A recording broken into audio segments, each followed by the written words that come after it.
Hello guys, কেমন আছো? আশা করি ভালো আছো। আপনারা ভাই ভালো আছি।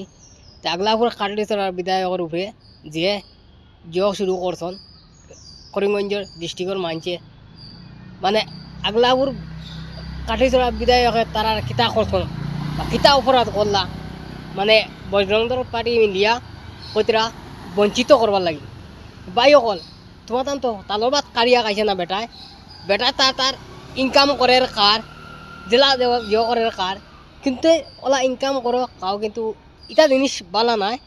তাহলে একটা বিদায় লইয়া যে চর্চা তুমি তাই শুরু করছো, কিতা এটা জিনিস বালা নাই। কিতা লাগিন আই তোমার খাই আমার, বুঝছো? ওলা হইতে পারে তোমার দানোর সময় আনলে, তোমার দানো ওলা হইতে পারে। কিতা লাগিন একজন মানুষ মাইকে জিতাইছো, মানুষ মানছে ভোট দিয়া, কিন্তু তোমার দাদার অত ইয়ে হইল কিলা তুমি মানুষটারে বঞ্চিত করবার চেষ্টা করডা।